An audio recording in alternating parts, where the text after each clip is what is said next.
Supernatural Season 10, Episode 9, The Things We Left Behind. This was a pretty good mid season finale. It wasn't super insane like I was expecting it to be, but it did get us back to the main story, gave us some pretty interesting elements. I think the big point of the episode was actually focused far more on Cass than I was expecting, and I actually really enjoyed it. Just it was another humanizing moment for Cass, and it was really the whole episode and him dealing with being this angel who took over someone's body, and he's not just, oh, it's me, Cass, and I took over this guy's body.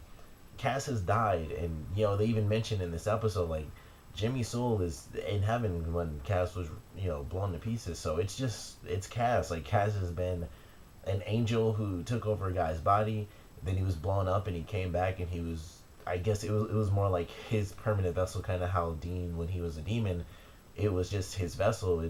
When Cass was basically reconstructed, it was just Cass, and then he went from that to like semi god mode in that body, and then he blew up in that form, and then he came back and human and angel again and all this stuff. So his body, he may look like Jimmy Novak, but he is just Cass, and it was really cool. I enjoyed that aspect of the episode. We got to see him have this humanizing moment where it's like him having been who he was, when he initially entered the series as an angel, and as he put it, being on the righteous path as an angel who just saw things like, I have orders, I do those orders, and then I get my next set of orders and I follow those too. Him being that character changed this family's life, just like Hannah, when she took over the one woman's body, she changed that woman's life and her husband's life. And it was just really good in this episode, and they brought, it seemed like the same girl. If it wasn't actually the same girl who was in that old episode, then she looks just like her, and it makes perfect sense if it is her, because it has been like a million years. I can't even remember what season that was. It was probably, I think Angels came in like 4 or maybe 5. I think it was actually 4, and it kind of makes sense. But it was really good. I enjoyed that. I thought it was pretty sweet. Of course, that led to the end of this episode, which was that really big moment with Dean officially losing it. And it made me think while watching it, like, okay, the big thing for this season, and the season 9 finale was just like Dean turns into a demon, and we had that for I think 3 episodes this season. Like the first 3 episodes was Demon Dean, then they got rid of that, and it, for me, it was like, that kind of sucks because I wanted to see him just like losing it and going nuts, really. And in this episode, I kind of realized, like, it didn't honestly dawn on me until this episode that the demon aspect of it was just like a real big thing. It's like, of course, any human character we know becoming a demon is a big deal, but them having cured Dean didn't necessarily take away the fact that him going nuts is still a great part of the story. Like, he doesn't have to be a demon to go crazy, which is exactly what's happening with the Mark. Like the demon portion, the black eyes and all that stuff, and him having the red shirt in those first 3 episodes, that was just aesthetic stuff that was admittedly really cool, because we'd never seen one of the brothers as a demon, so that was really cool. But him, Dean being human Dean again, but still being affected by the Mark, is basically the same thing. He might not be Demon Dean, but that was really the main point of that. It was Dean not being who Dean normally is. He might kill a bunch of demons and stuff, but when it comes to humans, Dean doesn't just like black out and just like slaughter like 5 people in a room and stuff like that. And this kind of shows that with him having the Mark of Cain still, he still has sort of those hidden moments of like super strength, because he killed like 5 people, and even though the one guy was in the chair, which is probably like the biggest example of him actually going nuts in this episode, because that guy wasn't gonna help the loan shark that was like gonna like break his legs or take Clear away. So it's like he even killed that guy, like potentially just for like being a douche. He killed that guy too, and it's like he took out like 4 people who were probably actually fighting against him, and then he just killed one guy sitting in a chair. And it was just a good scene, and it tied in with the, I guess, kind of vision he had. It was nightmare slash vision, I don't know, but it was really cool. I enjoyed that. And Sam really freaking out, like they did the slow motion turn and stuff with him in the car, and he's freaking out. He doesn't know what to do, and I'm very excited for that. And that is really the main point of Dean being in the demon mode initially in this season, was him going crazy. And honestly, he went crazier as human Dean, when you think about it, than he did as Demon Dean, aside from the fact that he actually tried to take out Sam. Other than that, though, all he did was like kill a couple of demons. He killed the one guy. I can't think of his name, but the guy who sold his soul. He killed that guy for being a douche, and that was really it. Like other than that, we saw him kill some demons. Um, he let the one guy go. Cole, I believe his name was. He let Cole go, and that was really it. And then, he hasn't been a demon for a while, and this is when we actually saw him just like kill a bunch of people. Like he was in a room. I love the weapon they gave him, like the little knife. Um, it kind of looks like a short sword, like in Spartan times and stuff. Like he's in Spartacus or something, just like hitting people and just stabbing them like crazy.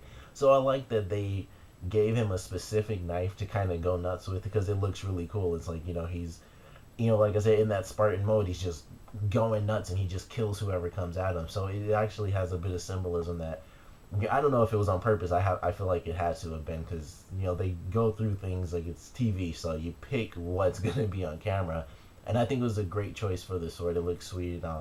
We got a nice close up of it in the actual trailer for the preview. I think more than this actual episode, but it looks really cool. I'm very excited to see just what they do with this story when it comes back in January. I'm very excited to see that we're gonna get Metatron back. Um, we got I can't think of her name at all right now, but I think you all know who I'm talking about. She was in the preview, so she's back. I don't know what happened with the whole Wizard of Oz thing and her going to Wonderland and all that stuff, but she's back. She seemed like a completely different character. She seemed like she's a bit more hardcore based on what she said, and it could have just been that badass moment of the episode for her character because she kind of plays those silly roles. She can have those hardcore moments, so it could have just been that in the trailer out of context, it was like she seemed like a different character, but it could just admittedly just be her, silly, super strong moment or whatever. But she took a punch from Dean, so at the same time, it's like there's something going on in that scene, and I'm actually really excited to see her come back. I'm honestly surprised it was so soon. I kind of didn't really expect them to really even bring her back this season. I thought they might save that for a little while just to have it kind of play in some important role. I don't really know, but I'm really excited for it. We got the stuff with Crowley and his mother in this episode, which, it took its time. It had like steps here and there, piece by piece. It was really funny, Crowley talking about how his mother was terrible. He, hated his name, and she's asking him questions, and she left him.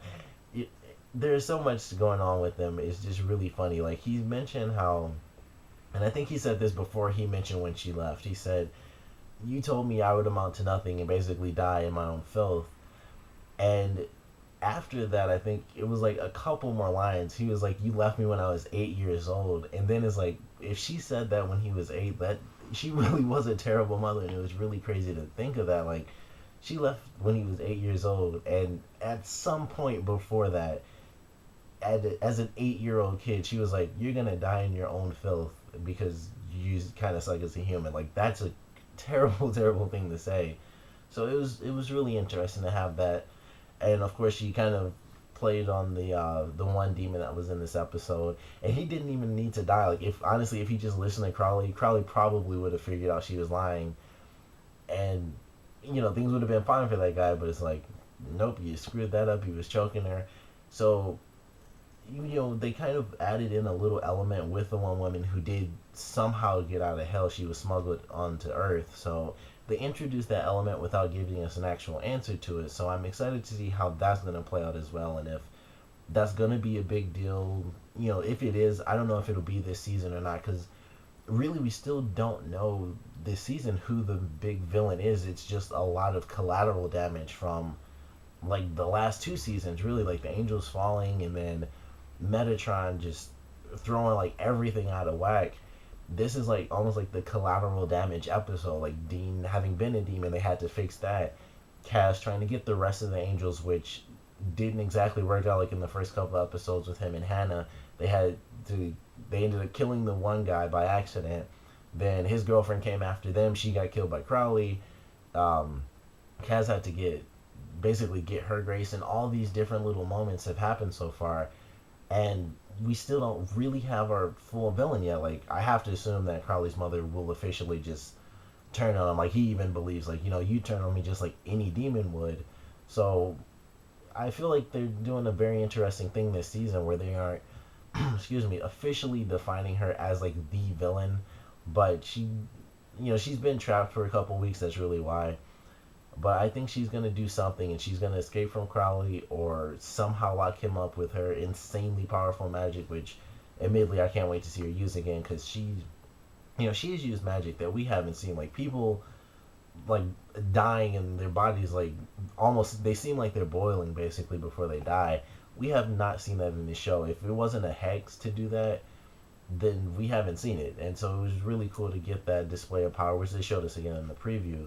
So I'm excited to see just where she goes and where they take her character. Like if she's gonna actually turn against her own son again, if she may or may not manipulate him into helping her out and helping take down Sam and Dean because she knows, at some point she'll figure out like Sam and Dean are like up here and all the other hunters are like right down here. So she'll figure that out at some point. She might try to turn Crowley against them, and I don't really know if they're helping his business or hurting his business at this point because their stories are actually really separate since Dean kind of pissed Crowley off and he just left. So the stories have actually been fairly separate, and Rowena is kind of the one joining aspect of both storylines, and she's kind of off in the Crowley side of things right now. So I don't know what's gonna happen, but I'm definitely curious to see where things go and what they do with her character because I like her character so far. The little bit that we've had, she's incredibly powerful.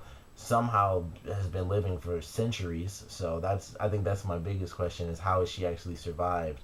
And is there anyone else out there? Like, are there any other powerful witches that have somehow survived all this time? And it's not like she's jumped through bodies like a demon or anything. So there's just a lot of different aspects to her character that I really, really want to get to see. And also, Crowley's son is still out there, so I'm also really waiting for that episode where they end up finding him somehow, and like a weird family reunion of just bad father and bad mother, and then just son who I don't know how he's gonna end up surviving in the modern world, but I'm sure he'll be doing fine when we see him again. But I love the episode. I thought it was a great mid-season finale. Like I said, not nearly as crazy as I thought. Not as much Dean losing it as I would have wanted, but we did at least get it by the end. And we also got something that was very humanizing for Cass, which he's had a lot of humanizing moments, and it's weird that we can even have more humanizing moments for Cass because it's like after going through the whole like semi-god thing and then human thing and then like the crazy Cass stuff where he was like losing his mind and all that, it's weird to think that we can still get in this and it's like here's another great humanizing episode for Cass. So it's weird that they can still have these moments, but it just shows that Cass as a character is still growing, he's still developing. So it's really great to watch that. I loved it. Of course, comment below, let me know what you guys thought about it, your favorite parts, your least favorite parts, and what do you guys think is going to happen with Dean. I mean, he's losing it. Don't know what's happening with the Mark of Cain. We might see Cain come back this season. That was a big thing last season when he actually gave Dean the mark. He was like, I'm going to ask you to basically come back and kill me. So he might have to take the mark from Dean and then they work a spell around that. I don't know, but I just can't wait to see what they do with this, and I just want to see Dean kind of go nuts because that's what I was really hoping for this season, that Dean was gonna go crazy, and he did a little bit as Demon Dean, but we don't need him as a demon to see him lose it because of the mark, and that's just what I'm waiting to see. And it seems like that's what the main point of the next episode is going to be once things start up again on January. So that's what I think, but of course I want to know what you guys think. So like I said, comment below, let me know, and thanks for watching.